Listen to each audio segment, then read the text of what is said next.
Good morning and welcome to the Saturday show. This is going to be a short version of the format today because due to the national break. But I am your host, Carl Levy, as usual. Please, everyone, if you want to, please hit that subscribe button and hit that notification button. Please like and subscribe to our channel for any upcoming contents during the course of the year and the season as well. So, as I said, it's due to the international break. There's not going to be a lot of games on. There's not going to be a lot of games on today, but we will give you the fixture list coming up right now, and later on today is in Nations League One, two good, huge games for both Scotland and Northern Ireland. Scotland go away to Croatia.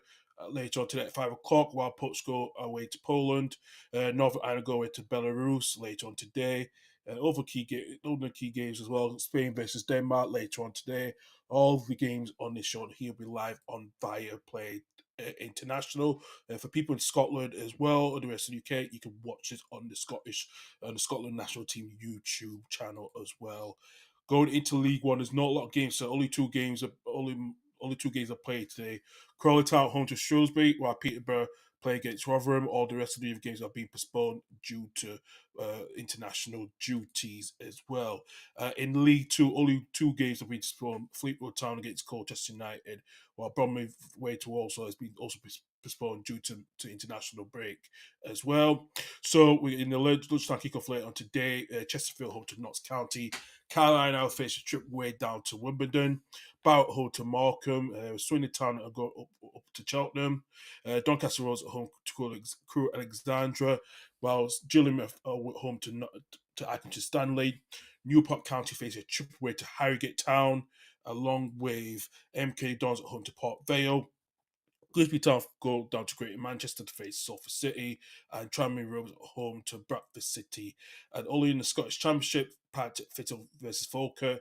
And later on today, I am going to this game at 1 o'clock. The other Edinburgh derby between Edinburgh City and the Spartans later on 1 o'clock as well.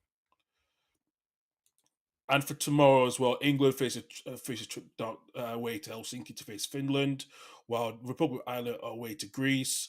That's all the key fixtures for the whole Nations League, and no games in for tomorrow for any of the League Ones, League Two because due to the international break. And on going into looking at Monday's fixtures as well. A big game between Belgium against France, Italy at home to Israel, Germany at home against Netherlands on Monday, Wales at home to Montenegro. All games are live on the Viaplay International YouTube page. And on Tuesday, Scotland are at home to Portugal in as well, along with Northern Ireland at home to Bulgaria. Serbia faces a trip away to Spain, and Switzerland at home to Denmark. That is all those games coming up in all the rest of the roundup as well. So, good morning to everyone. I hope you're watching and it's listen. It's good to have you on. I'm gonna kick off with a few things as well, just to start off. Um, we'll talk about the England Managerial Search first because we heard the confirmation after the 2-1 defeat in Wembley on Thursday. It was a very emotional game between England and Greece due to the sudden death of George Baldock after he died at the age of 30 while he was swimming. The police officer said there was no foul play. It was unexpected death. George Baldock was actually played for Sheffield United for the majority of his career until he moved to Panathinaikos for Icos later this summer. Very sad situation, but yeah, I think it affected a lot of the Greek players completely, of the emotionals into that game on Thursday. But they came away with a thumping 2-1 win against England. And we did hear about Lee Kazi saying something that he's refused to rule out to get the job at England, but he assumes that he might be going back with the under 21s at some point. So that means there's been reports over the last 24 hours in Germany reported in the Bild and also Christian Folk as well that the former Chelsea manager Thomas Tuchel is in negotiations over the role. This is going to be interesting. This could be the first, England's first foreign national manager since Fabio Capello was in charge since in 2008. Since then, this is going to be interesting as well. Look, for what Matt Law said in his on his Twitter page. He said that it still remain confidential. They still want to make sure the search is the right thing, but they're going to remain confidential on the search itself. But it does look like, in a way, that this is going to be, that Thomas Tuchel is in the lead with this one. It's a very, very interesting how England are going with this one. I thought Tuchel would have been more linked with the Manchester United job with what's going to Eric Ten, but that looked like that's now died in the waters with that one because of the Man United board have backed him for now. That is what I'm hearing. So, what does that mean? England are going to be patient. Lee Carson did have the best game on Thursday. I think he selects his experiment of playing Bellingham, Foden, Palmer, and Saka up front. Did it pay off in dividends? I think they were struggling with it more passes. Greece really countered quite well. England did make some lot of mistakes, and I think going the game gets small against Finland. I think with Harry Kane coming back along with as well. We know Barak Saka and Curtis have just recently just announced they have now withdrawn from the England squad as well. Saka came off with his injury early in the game as well. It's a bit of a concern for England. Listen, Lee Castle to get those 2 wins was good for us, but to let a Greek side who've never won in England to get their first result in England to win their first game against England for the first time in their history, it was a historic moment, especially under the difficult circumstances that especially the losing the passing of George Baldock completely. You know, England. Listen, we know that they're gonna have to take time with this one. The World Cup qualifiers don't start till some point early next year, around about next March. So it's well around about next March or so. So it is going to be very vital for for which manager is going to be there. If it's Cards is still be interim manager, if he wants to continue that, but basically after his press conference is a bit unusual. It's a bit we don't know where this is going to go. So in my mind, is Tuchel the right man? This is he's more. Listen, this is going to be his first job as since he left Bayern Munich. And I think the situation he did at Chelsea under difficult circumstances when Chelsea were under under really bad sanctions due to the previous ownership of the Roman Abramovich due to the war in Ukraine. Excuse me, the war in Ukraine. And I think that matter is, you know, has he been the same manager since then? Probably not after the difficult circumstances. Can he improve the England squad? Of taking him to, playing him a really good defensive football. If you see what Spain have done under Luis de Ferrante, it looks how that England could have stayed with this approach under Carsley, but we don't know if they might not stay with this approach. Because you see, he's claiming he's going back to the under 21s. So time will tell with this scenario if it's going to be the right solution. But I just don't know if this might work. But who I know, I think the FA is going to have. I've got a lot of thinking to do after tomorrow. Well, and even that between now and tomorrow, because after that they're going to still have to decide what's going to happen under Lee Kazi if he does get the role until just for, to continue along with the World Cup qualifiers because it'll be a long time if Tuchel takes over. It's going to be a while for him to meet the England players when the next international break comes in March. So that is going to be a bit of a worry with that one. So I think we'll see how that will pan out during the course of the rest of the season. Let's go on to the Man City's Man City's ball changes. We know that Tiki Bergestein is confirming he's going to leave Man City at the end of the season. We are hearing that Hugo Viana, the former Newcastle player who is sporting director of football, is the favourite to replace Tiki Bergestein at Man City towards the end of the season. That will hopefully be confirmed in the next couple of between the next couple of days and weeks with this one. I think this is a very left field appointment. I think that, if you see this, think of this puzzle. Pep Guardiola has not signed his contract. He's not signed his contract extension at Man City.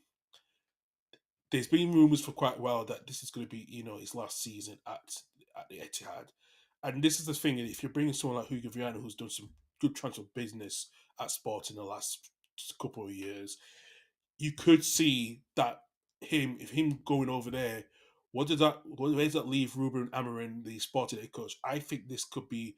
I think this puzzle could fit in. I think Amorim could be that replacement for Pep Guardiola come in 2025, because if Pep's not going to sign his deal and vice versa, it's going to be interesting. How will this be interesting? Because you know Pep was brought in by Tiki Beristan, who's been a Pep's right hand man from the days at Barcelona, and like I said, Bergestein was here at City in 2013 before Pep went to Bayern Munich, but they kept in touch of the managerial chances of that this could happen. And it's been a perfect partnership. Tika Bergestein has been very good director of football. I think his signings has been really second to none.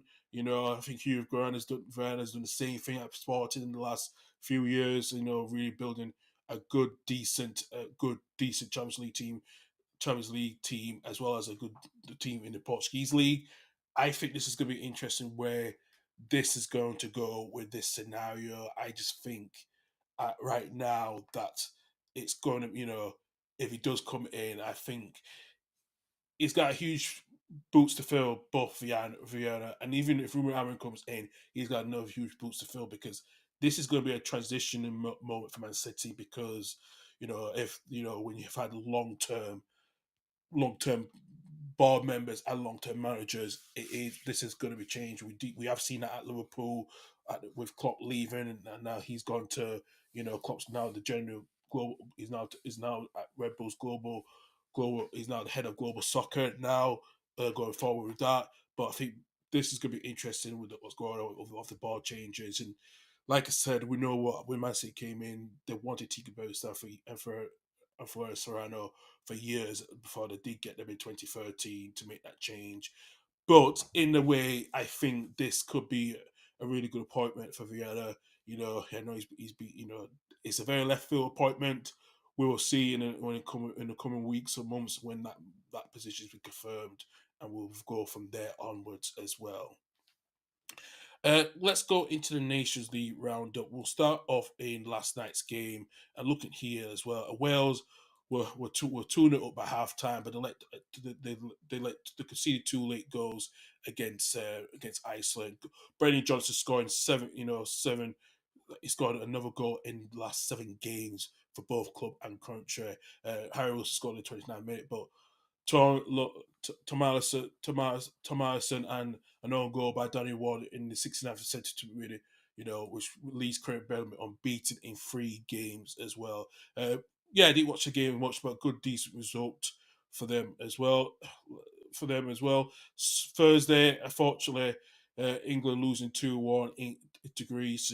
Goals from Villapardis in the 49th and in the 90th minute. Jude Bellingham scored the equaliser in the 87th minute. England was struggling. I think looking at without Harry Kane with the situation, they looked struggling quite a bit. But it's not a surprise as well how this is what's going to go. But yeah, I think it was the first defeat in 4 years at Wembley in competitive games. So yeah, it was very bold but flawed how Lee Kazi did with his tactics, but it was a disappointing result regardless of that one. Republic Island winning 2-1 away in under his first visit under Hamagason's first win. Robert Berry scored in the 88th minute winner. Scale early in the game, we did see really early in the game. Let's say that Scale scored late in the goal as well in the first game, but in his first goal for Ireland, but equalised from Finland from the usual from Pano score goal in the 70th minute, which took them 1-0 at half time. But yeah, a good decent win for Republic of Ireland to get their first win under Hermagosson's first game as well. Liam Skell scored the goal for equaliser in the 57th minute. Going into looking at the rest of the roundup as well, France winning 4-1 at Israel, Belgium drawing 2-2 away in Italy. Let's see on the other results as well. Germany beating Germany beating Bosnia Herzegovina 2-1 last night. Goals from Dennis Underearth, the former Brighton player who's now at Stuttgart. Really good win for him. And also, yeah, looking at the other results as well. Not too much as well, but because it was not a lot of games going on as well during the last couple of days as well. But I wanted to keep this short and sweet because I know I've got a busy day today. I've got to get ready to go to the derby. But I just felt like I'm going to just give you update what's going to go on as well. As I did confirm over the last couple of days on the last few content that I have now taken early retirement due to my long-term health issues. So that is happening. So what does it mean for the channel? I am putting more plans going forward with the channel to try to stream a lot more often. It's just going to take time. I need to build a team around me so I can so I don't overstress myself on what I'm going to do, vice versa. So, but that is going to be my plan going forward. We'll see that beyond, hopefully between now and the start of the first quarter of 2025, that you'll see a bit more streaming content. Hopefully have a team build a team around me for this channel to go forward as well. So it is going to be different, and I want to try to enjoy life a bit more often, doing a lot more stuff with this as well. I will be looking at volunteering as well with other stuff behind the scenes for to go back to volunteering. But this is going to be what I'm going to be doing with you guys going forward, update wise as well, along with this as well. And I know Doug will be part of it as well when he can do, and I will have other people to join us during the course of the season as well too. So, but like I said, I am planning to make streams in along the course between now and the start of 2025. So, but I'm just going to take time to see when I look at my situation with what's going on with regarding my life. Then I can plan things ahead going forward from long term onwards as well. So I did wanted to keep it a short, sweet show. I wanted to keep it short, and sweet. But as I said, that is going to be the end of the show for me at this moment. I am going to head off and get ready to go to get ready to Meadowbank, as it's going to be it's a damp day here in Edinburgh. So as I said, please follow me at Carl Levy 92 on X, and also follow the Elish Football Pod on also there as well. Please subscribe and hit the notification bell on our channel here on YouTube as well.